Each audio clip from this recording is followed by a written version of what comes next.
Hey everyone, welcome to Infinity and Beyond, our panel on customer success and customer support career paths. Today we have Okello Carter with AppQs, Debbie Kenny with LearnLux, and Carl Tigo with VMware as our panelists. I'm Danielle, your moderator.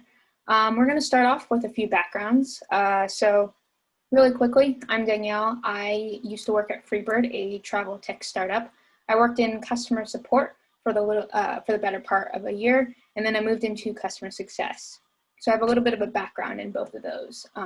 We were recently acquired by Capital One, so now I'm a product manager at C1. So why don't we get started with everyone telling the audience a little bit about yourselves. How did you get started in customer support or customer success? And what did you bring from your previous roles to your current position? In the meantime, Pardis, would you mind releasing the poll? And here we go. Carl, do you want to get us started?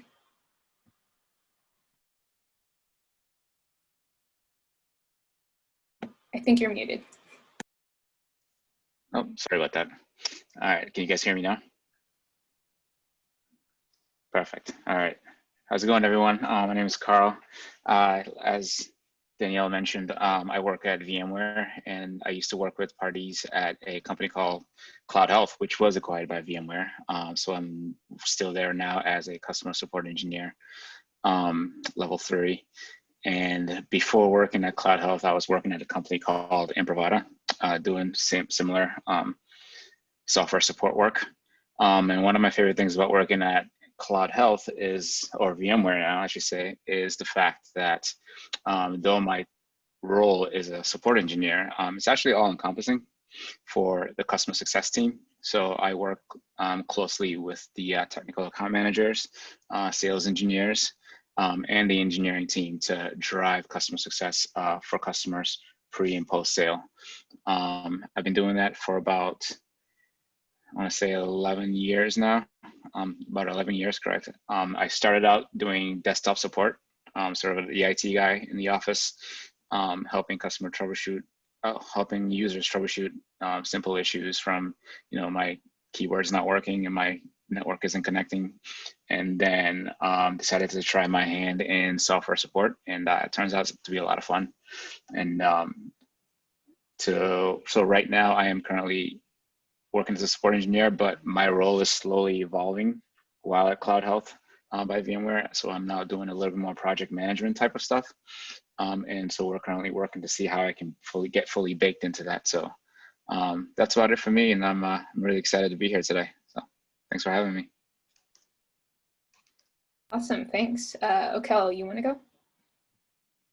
Yeah, sure. Hi, everybody. Again, my name is Okello. I'm the customer success team lead at AppQs. I have a more non-traditional path into success, actually. So before I did any kind of customer success, I was actually under the company at before AppQs as well, where I was doing customer success called Better Lesson. I was working in the education space. I worked primarily with nonprofits. So I had done a service year with City of Boston. I worked with Big Brothers Big Sisters. So kind of took a really hard pivot and set my sights on ed tech to begin my career in CS. And I think a lot of the things that I learned working with educators actually were extremely useful in the customer success space. Things like, active listening, empathy, being able to multitask, all things that are really huge with working with kids and, coordinating mentoring programs, really have actually made for a pretty smooth transition into CS. So a lot of the things that we do to coach our customers on successfully using the product have a lot of overlap, both with like education, but also with a lot of other fields. And I think we'll get into that later on. But yeah, I found myself at AppQs after working in the sort of ed tech space, which was a nice sort of intersection of all my interests. Just been wanting to learn a little bit more about software and move a little bit further away from education. So better chat more and answer your questions. And thanks again for having me as well. Thank you. Debbie. Great. So hi, everybody. My name is Debbie. I'm the Director of Customer Success at LearnLux. We are an employer benefit provider that helps employees feel good about their financial well-being and kind of take control over their finances. And I'm actually pretty new with LearnLux. I just started as a startup company and So I'm the first customer success person that's really beginning to bring a white glove experience to our employer partners. But before that, I was also doing customer success at a company called VirtueNet, which brought on-site dental care to employees at work. So I've become a bit of an expert in employee engagement and working with employers to provide the best possible experience. And how I got into customer success, I'm really not even sure, because I've got a pretty long background doing a lot of different things. I've been in tech roles, I've been in sales and partnership and a lot of marketing roles over my time, but I fell into this and I love it. I just think it's a great way to bring together experience from a lot of different areas and really work with making customers, helping them feel happy and satisfied with their experience.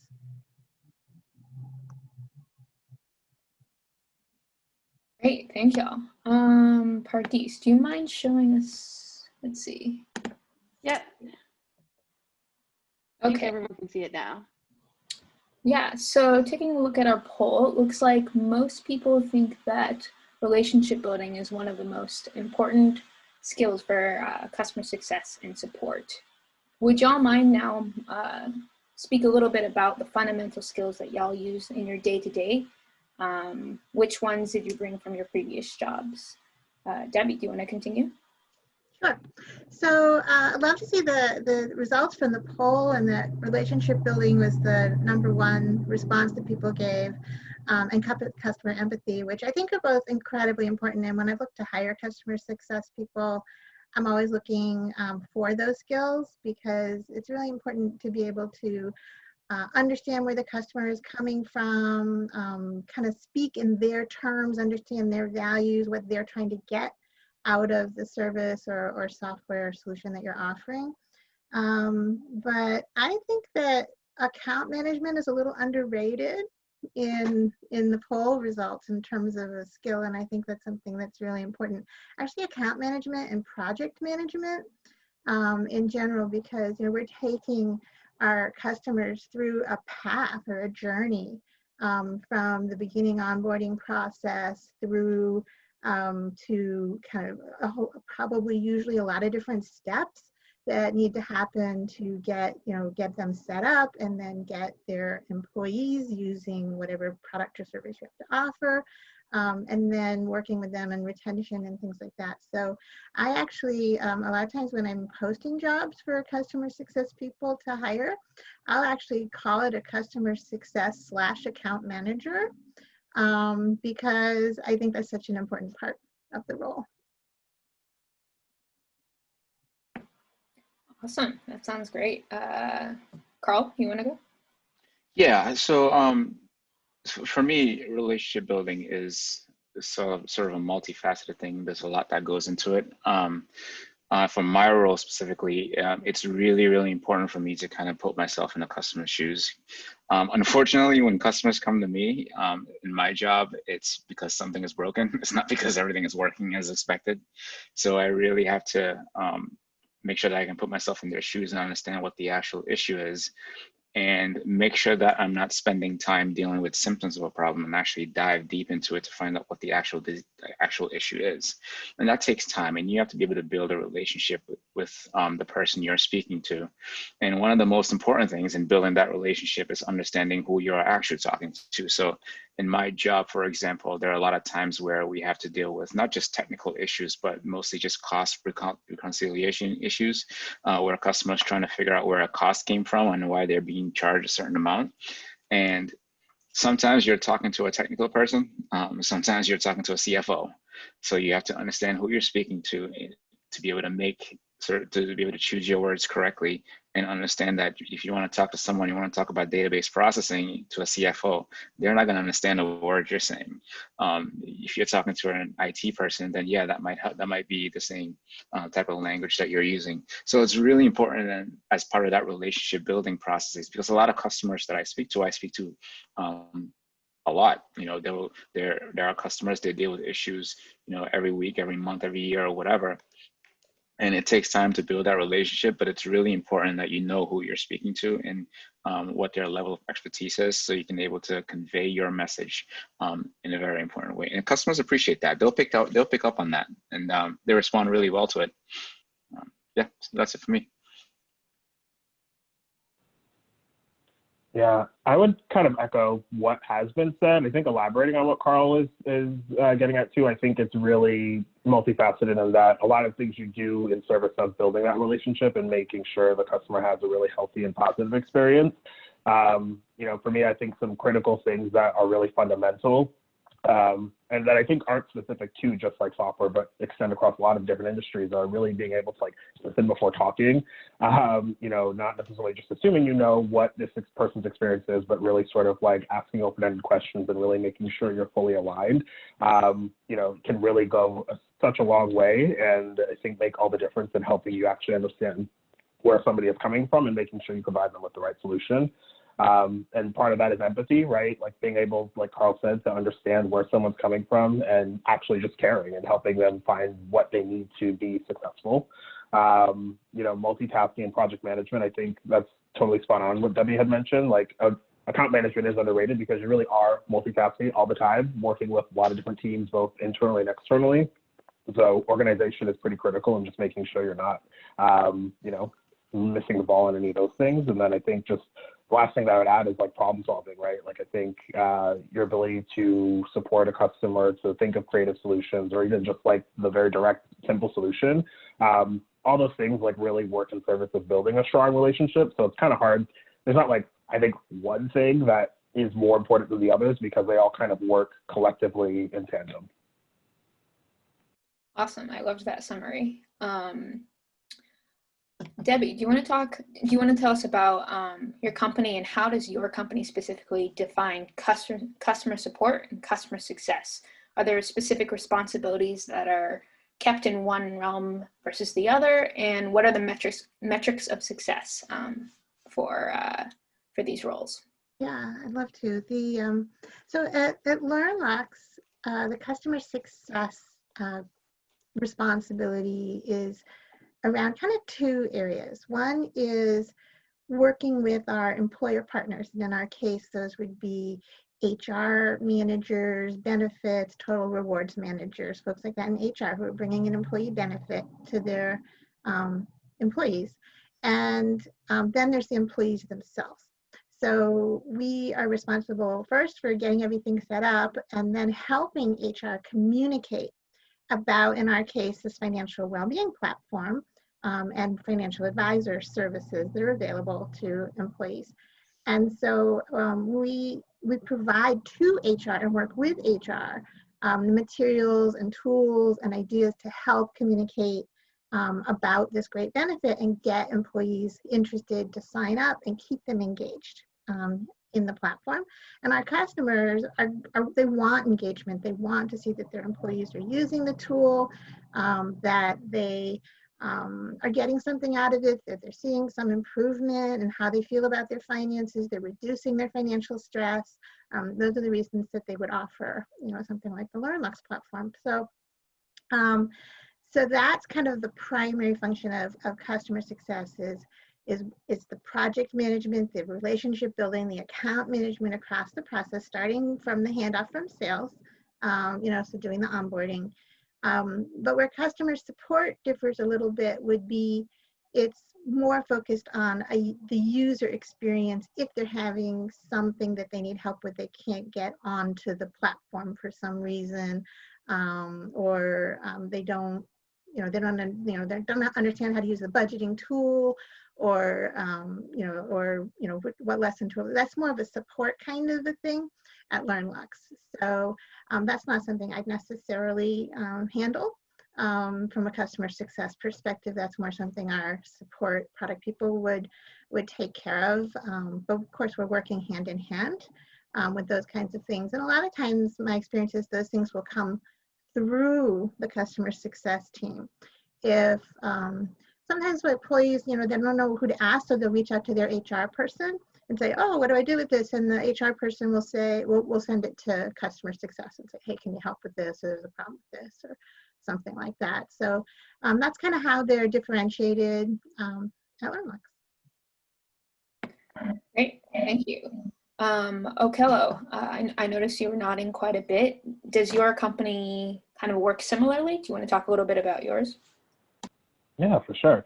I would definitely say there's some similarities. I think just to give some context on AppQs, we're a product that is essentially an experience layer that you can add to your site without having to use any like developer code to build out experiences, right? So like you'll work maybe with like a developer on your team, they'll install AppQs, and what that essentially allows you to do is you can create like a different onboarding flow or training flow or some kind of user engagement sort of initiative without having to rely on your developers for each time you need to run that type of sort of experience in your product.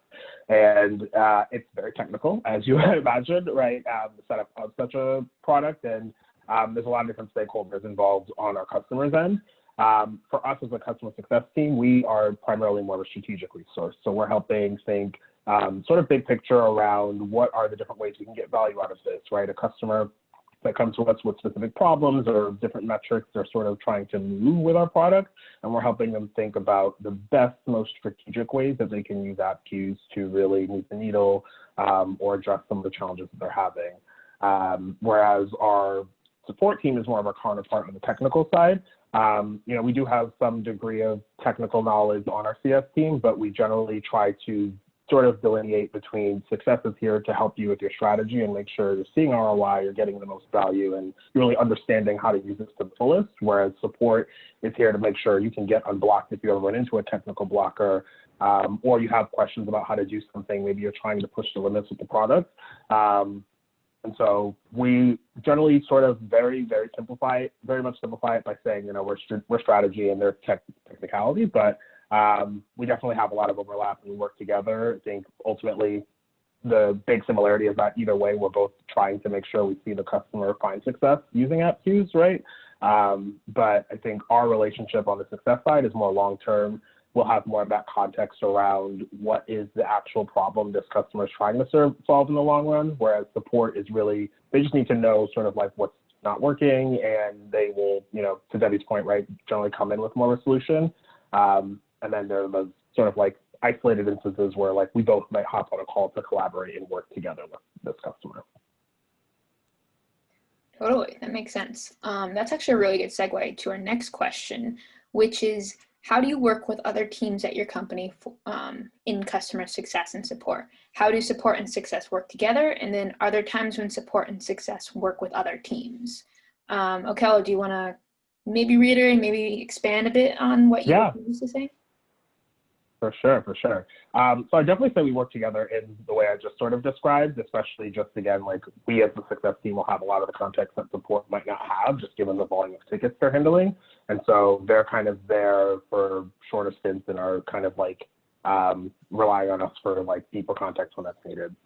I would definitely say success pretty much always is working with other teams. I think that's kind of one of the things that I like most about success is the sort of collaborative nature of the role, where we are working, as Debbie mentioned, with sales, right? For the handoff, when a prospect becomes a new customer, we're helping sort of onboard them, and we're sort of getting that initial context and building on that with the customer.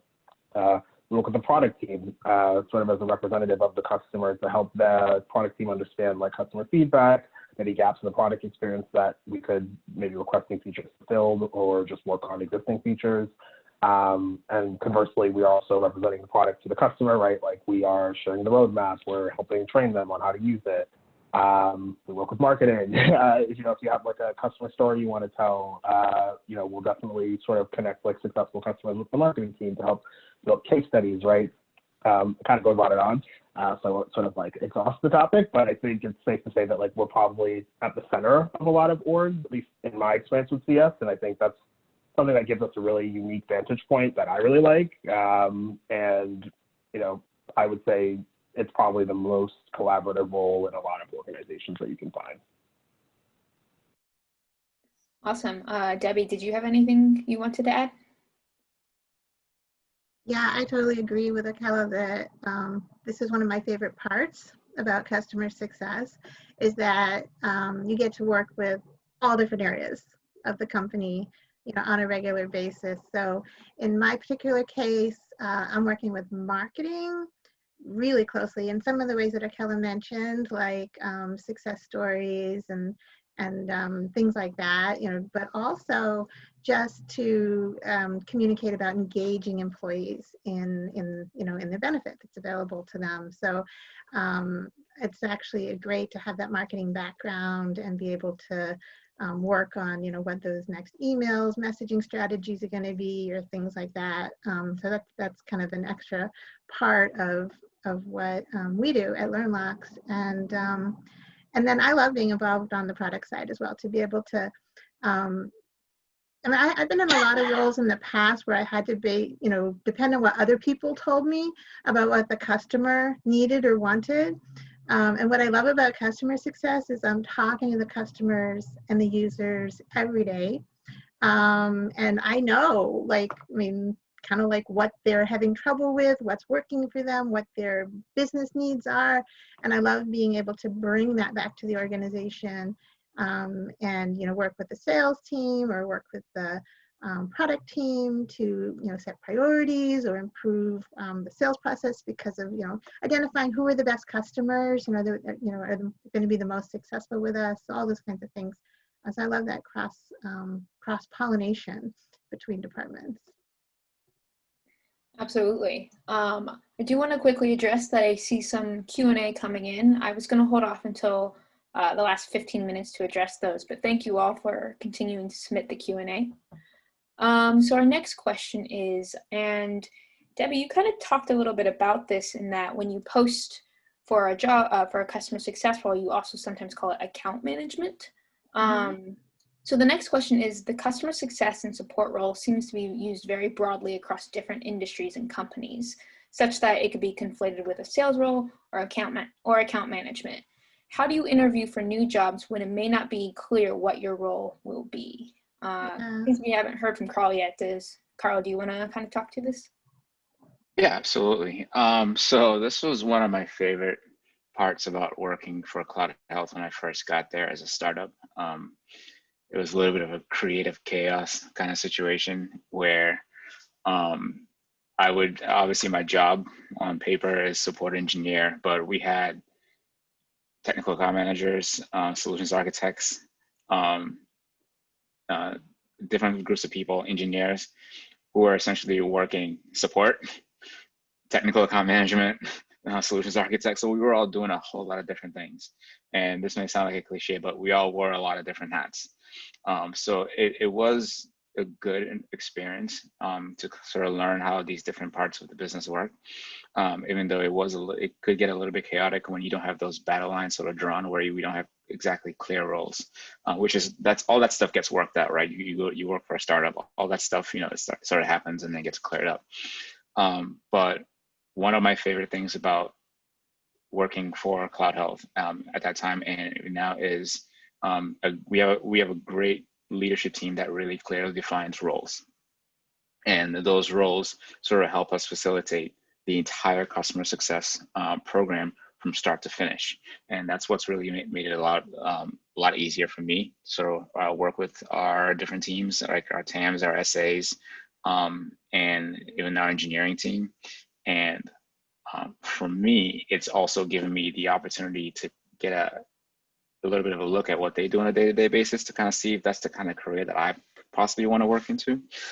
So, like I said, my job has evolved from just being a support engineer to sometimes doing a little bit of TAM work to the point where now I'm evolving into a project manager type of deal. So, yeah, it's definitely been a transition from where we started to where we are now as a company.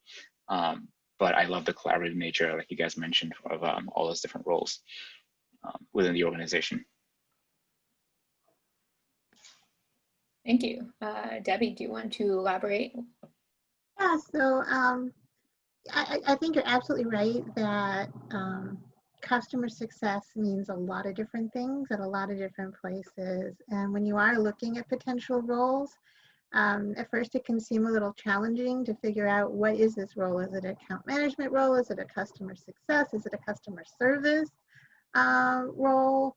Or a little bit of all of them. And so I do think that you can you can ask questions about that, when you get to the point where you're doing a preliminary screening interview or something like that. And you can also get a lot of knowledge from what kinds of things are in the job description. Because they're going to talk about, if it's more of a technical job and they're looking for major enterprise systems implementation experience, that's a different kind of thing. Or if they're, but part of it's about the metrics, and you mentioned metrics a little bit earlier, Danielle, but we didn't really go into it. I think kind of the key to understanding any customer service support type role is what are you being held accountable for? In a support role, maybe it's, how quickly you solve tickets or something like that. But a lot of times in the roles that, I've been more involved with, it's what's your, customer retention or churn rate. It's what's your employee activation or overall participation rate of the percentage of employees in the company. When I was at Virgin, it was seat utilization. It's how many dental hygienist seats are being filled and how many people are showing up for their appointments. So those are really good ways to get some insights into the role. And then also, how does the compensation work? A lot of people move into customer success from sales roles because they want to move a little bit away from straight business development, cold calling, things like that, and they want to maybe spend more time with a relationship with the client. And what you have to be careful about when you're making a transition like that is to understand if this customer success role is one that really does have a sales component to it. So I've seen them where they truly are sales jobs where you need to actually get the business with the client first and then also keep the relationship, and that's maybe more of an account executive job.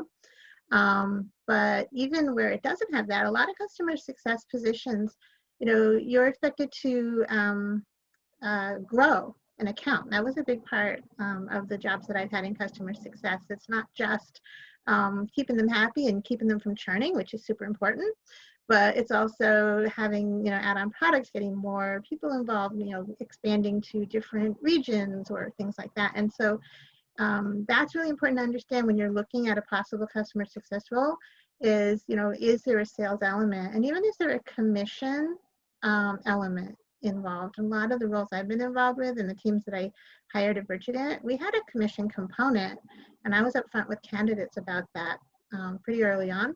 Is like, it's not as much as in a sales role, a traditional sales role, but there is something you're going to get extra, for reaching these goals and growing these accounts, and that's really important to understand, especially if you're trying to get out of sales by getting into customer success. So that's kind of some of my thoughts. Absolutely. That was a great explanation. I know I was personally pretty confused on what customer success was when I started transitioning over. So I wish I had kind of known that when I was looking at other job postings to better understand what the role would be like. So for our final question, which tidbits do y'all keep in mind to help you ensure you're creating the best experience for your customer? And Okello, do you want to kick us off? Sure. I would say I'd probably boil it down to like three things, but in addition to like the skills that we talked about earlier, I think those are critical. But I think just in general, first and foremost, to like have fun, right? Because a lot of it is about building a relationship with somebody, and it's kind of hard to build a relationship with someone that is like miserable. So like I think it's just really about enjoying the job, enjoying sort of like what you're doing. That's equally important to like you as it is your customers, right? I don't think you should just be having fun for the sake of your customers, but like, of course, enjoying and, enjoying the journey is actually one of the values that we have at AppFuse, right? And just sort of like making sure you bring yourself into what you're doing. And I think that's critical, customer success or not. I think understanding it's not personal, right? Sometimes you'll get a customer on a bad day. So, just understanding that everybody's human. We've all had bad days, and like, really just, again, to like Carl's earlier point, like trying to understand what situation that person is in and why they're upset. And I think it can help you not take it personally, but also help you get to a place where you're able to like support them to finding a solution and not, a place of like conflict or hostility or anything like that.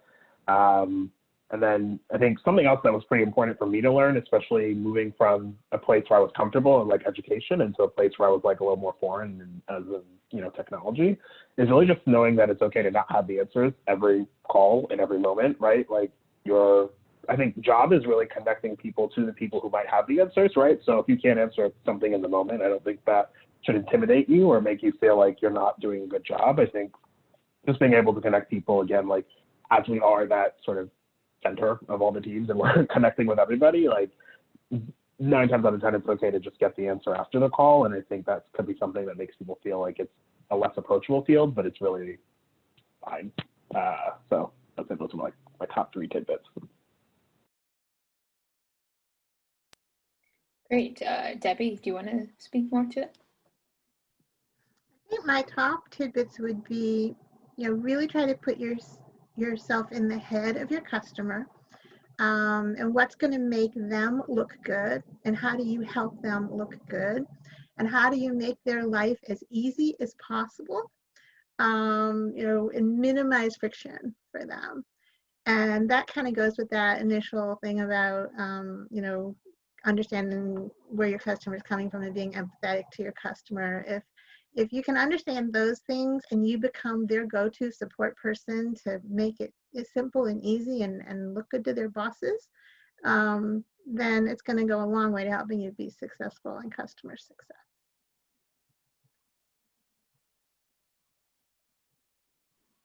Great. Thank you, Carl. Just to kind of continue, one thing that Okila was mentioning was it was pretty early in my career when I realized that customers, I think I mentioned this before, that I realized that customers rarely call you when things are going great. They rarely call me specifically that, hey, you know what, just want to let you know, man, the platform's running fast. Awesome, good job. I'll see you later. Yeah, that never happens. So very quickly, I had to sort of understand that it was not personal whenever they did have to call me.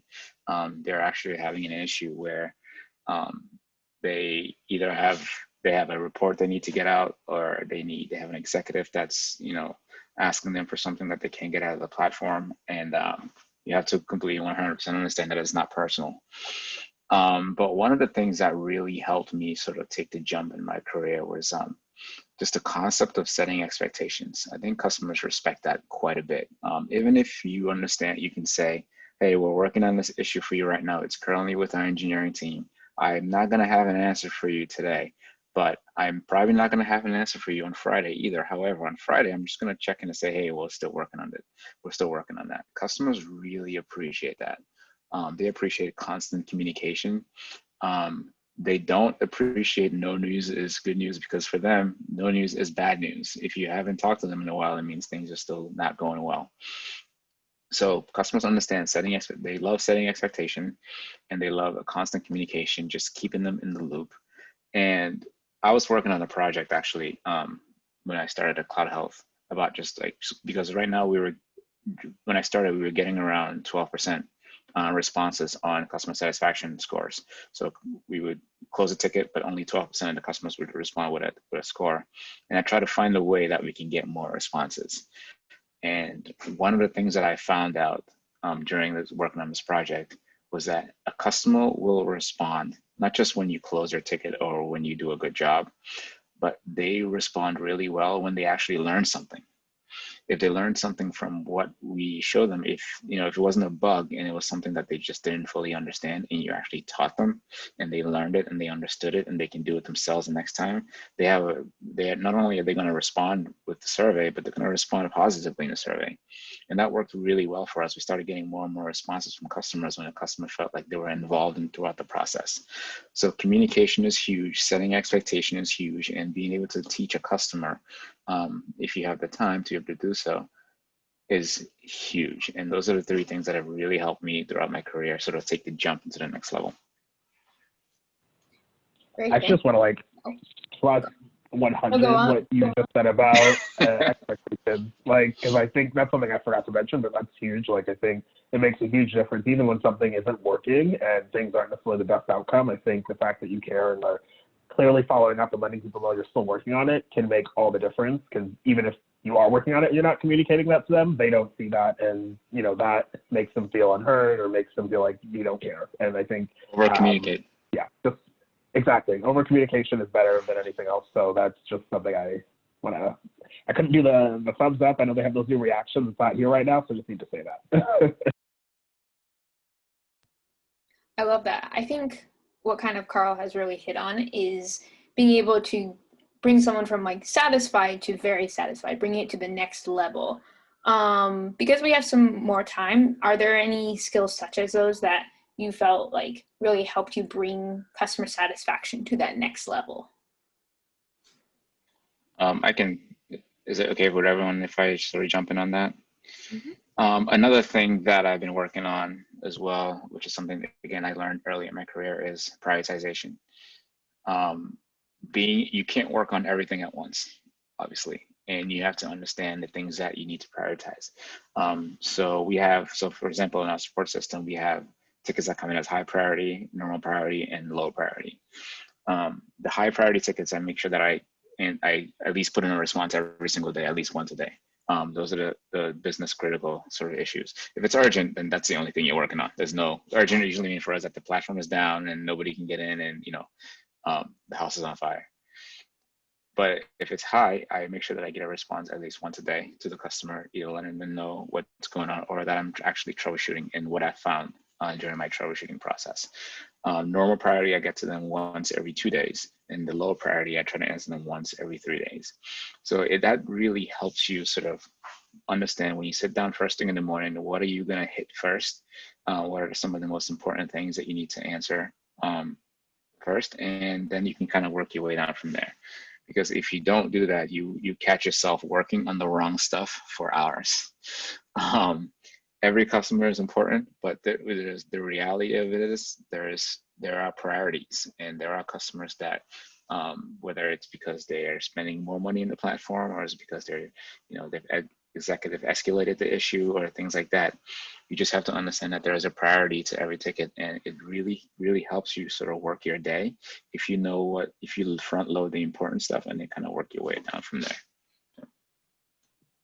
Yeah, I think one of the things we haven't talked about that's important in some of the roles that I've had is kind of data analysis and being able to provide insights to customers about the tool or how it's being used, and kind of come up with useful different information or ideas, or in our case at LearnLox, it might be we can kind of in the back end, we can see what are the biggest financial problems employees are having. So is it that they're trying to figure out how to pay down debt, or are they trying to figure out how to get ready for retirement, or are they getting married or buying a house, and what are those problems? And sometimes there's things that you can see from the data that your customers have no way of knowing about.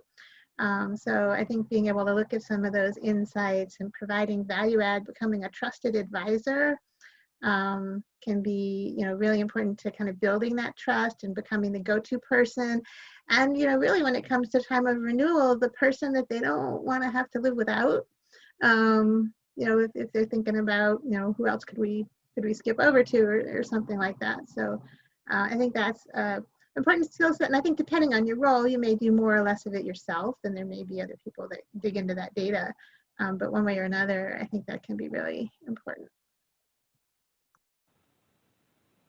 I think I would add to, as probably more of an elaboration on what you were saying, Carl. I think it's really important as we're thinking about prioritization to also just think about how you can protect your time and your calendar, and making sure you set out specific times, maybe of the week or even the day, to do tasks A, B, or C. I think in CS, elaborating on something we were talking about before, it's super critical to be able to manage multiple projects and do a lot of multitasking. But I think to do that successfully, you have to sort of balance out the time that maybe you're going to spend doing proactive outreach, right? Where you're reaching out just to see how people are doing. You're not responding to an issue. You're just sort of making sure folks are good, or sharing something new that might be relevant to them based on what you know about them. versus time when you're just reacting nonstop to like emails that come in, right? Because then I think you find yourself very scattered. You're not really able to do, it's like that feeling where you know you're doing 10 things and you're doing none of them well. You've just sort of touched the surface versus like at least knowing I walked away, I did one thing today. So I think, that goes hand in hand with prioritization, right? You'll know what is priority and what sort of warrants that type of like regular time week to week or day to day. But just knowing what that is and making sure you block that for yourself, I think is really critical. And it took me some time to learn that because I'm very much the type of person that sees something and I want to get it done. I don't want to wait. I don't want to know that it's there tomorrow, but then I realized that that's not sustainable. So that's just another thing that I think useful to CS, but also probably everything ever. So my manager used to call that shiny object syndrome. So basically, every time something new came in and it was shiny on the side, everybody just ran to it, and we would just go try to attack the new problem. And your day can get away from you really, really quickly. And one of the other things, sorry, I won't spend so much time on this, but one of the other things was, while in my role in the support department, what we also try to do is I try to work on a lot of projects to be a little more proactive, like you mentioned.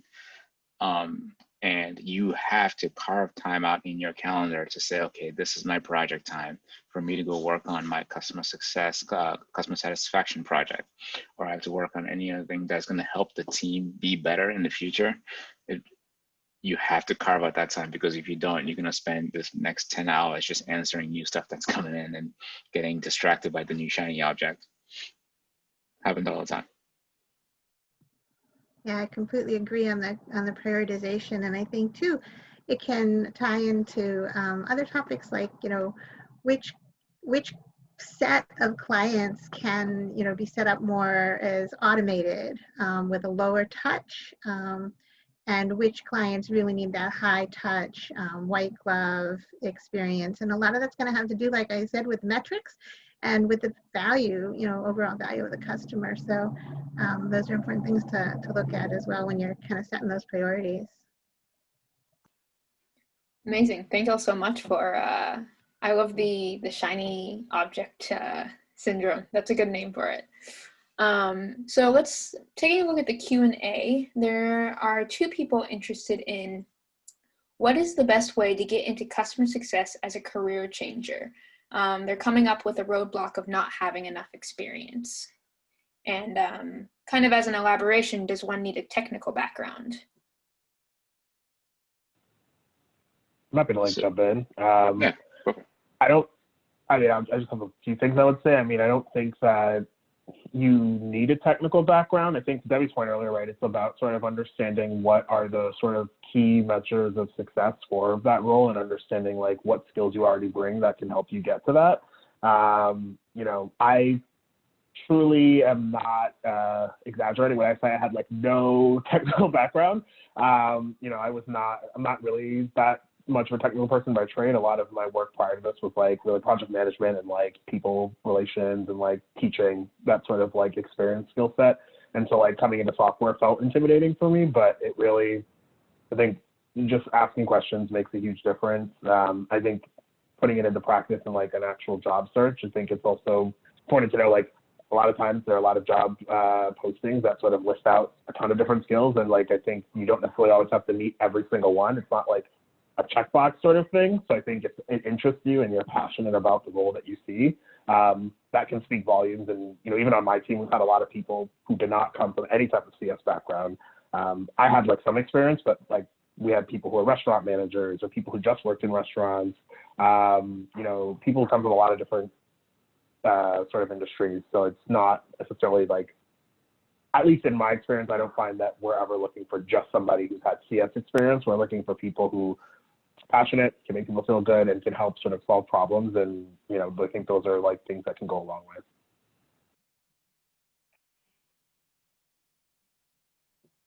So is it okay if I jump in on this one as well? So for my team, the experience that I've had is you don't necessarily, I mean, I had a technical background. I, majored in computer science and business when I was in college. But you don't need it to have a technical background, especially to work on our team. What we look for is someone who's able to be a problem solver. And one of the things that we did when I interviewed and when anybody new interviews, which I really like, is they'll present you with a problem, and you then ask you to try to solve it. If you come up with the wrong answer, that's perfectly fine. What we're interested in is how did you get to your answer? That's really what we're interested in. How did you think through that thought process, and how did you get to your final destination? And that's really one of the things that we look for in our in our customer support engineers. And then if we find that you're a good problem solver, you're going to get almost all the training you need. You do have to be a little bit of a self-starter to kind of learn stuff on your own, but we'll provide you with as much training as you need. But the biggest thing is we're looking for problem solvers and people who can look at a problem and just kind of explain to us, how did you get to your answer? And that's about it. Yeah, I'd agree. It does depend on the job. I mean, I have definitely seen jobs where they're looking for pretty deep technical background in customer success. So if you don't have that, then part of the job hunting mission is to find the jobs where it's not a critical requirement for that. And that's going to depend a lot on the product and how technical it is. But I would say overall, customer success doesn't really require, or customer support doesn't really require so much a deep background as what Carl said, which is problem solving skills, and what you all said in the poll at the beginning, relationship building skills and things like that are much more important. Communication skills, Carl mentioned earlier, super important. But in terms of how to get into customer success, it's kind of using those intuitive skills. Think about your hiring manager as kind of like if you were thinking about a customer. What are the things that seem to be important to them? What are they looking for? How can you take what skills you have and show them that you can apply those skills to the role, the company, the product that they have, and solve their problems? And I think when you can make that case, it's number one, showcases you have those skills that you would need in a customer success or support role, and that you understand where they're coming from. And so, it could be, I've hired people from a whole range of backgrounds. Kello and I were talking about this when we were prepping. I've hired some people that had customer success manager backgrounds, but the majority of people had all kinds of different things. Customer service, sales backgrounds, operations, business operations backgrounds. That's not really so much as important as can you articulate how your skills are going to help achieve the goals of the job, which is usually successful onboarding, customer retention, account management, those kinds of things. That was great, thank you. Another question is, what was it about customer success that attracted you to it? And what about the field do you enjoy the most? So I'll say that when I took my first customer success job, I'd never heard of customer success. For folks that are, been around for a while, it's kind of a new concept relative to sales and customer service and marketing and things like that. What attracted me to it was the ability, as I mentioned earlier, to talk to customers, solve problems, and work, across functional areas to make things work for the customers, and that's what I like about it. So I've kind of become passionate about customer success, but I certainly didn't start out, that way. Yeah, I think for me, it's been a lot of it is a sort of collaborative nature, both working with the customers, but also working with the internal teams to think about how we can improve the product that we're working on. But, I think also for me, I've worked at a lot of startups that were sort of like very sort of in the early stages. And I think for like that environment is something that I really enjoy, just because there's a lot more autonomy. There's a lot more sort of things that you can sort of take ownership of and really run with when you're thinking about how to develop different systems and really shape the way that things might be done moving forward. And there's just so much learning that happens. I'm the type of person where I think, and it really depends on what your interests are, right? For me, I'm the type of person where I don't like having the same day to day. I don't want to sort of like know what every Tuesday is going to look like. Not to say I want like absolute chaos, but I also don't necessarily want something where I know I can sort of do the same rinse, wash, repeat type rhythm sort of thing. And so for me, it's I think the ability to shape the way things are moving forward and sort of learn as we go and uncover new problems and think about creative solutions together, both with like the customers, but also with the team that you're working with. So for me, I get a little bit of a high from solving problems and solving customer issues. It's actually it's actually a problem. But one of my favorite things to do is I will, obviously I started out as just like a support engineer, then I went into senior support engineer, and then now I'm a principal. And one of my sort of jobs is I get a little bit of the more technically deeper issues that require a little bit more work. So one of my favorite things to do is just to bury my head in the computer for 2 hours trying to figure out what could be causing an issue. And if and when I do resolve it, it's like one of those great moments that it's really rewarding for me, especially. Then you send an update to the customer, you kind of explain it to them, and you can almost kind of see their faces light up when you're able to solve this issue that's been bothering them for a while. I really also enjoy, we've talked about collaboration quite a bit. One of the things that we do when a customer, for example, when we have one of our, sort of 5-star customers, or customers who are spending a lot of money with us, and they need that white glove treatment, and we need to sort of make sure that they're taken care of, not just solve the problem, but make sure that the relationship is great moving forward, because they might have a renewal coming up or something like that. And what we'll do is we'll assemble the Avengers, man. We'll get the TAM on the call, we get an engineer on the call, we get the product team on the call, and sometimes I'm responsible for that. I'll get everybody in the call, and then we'll discuss the issue. We'll discuss how it's going to affect their part of the platform moving forward, and what we can do to either mitigate these issues, or make sure that whenever it does happen again, we're going to stay on top of it as possible. So that's sort of one of my favorite part, which is why I really like the fact that I'm moving into more of a project management role. Is that not only can I solve problems, but I can also sort of assemble teams to work and drive customer success far beyond the fact that we just solved your issue at hand. And we're going to be working to solve all your issues moving forward, or at least try our best to. Great, thank you all so much.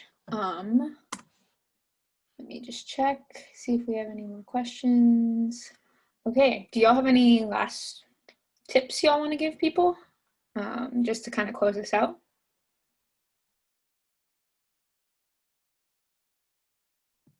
I mean, I guess just don't be afraid to pitch yourself to a customer success role. If you see one that you think you'd be passionate about, that you're excited about. I think a couple of guys mentioned that people don't really hire 100% of what it says in the job description. They're looking for some combination of those things. So just go for it.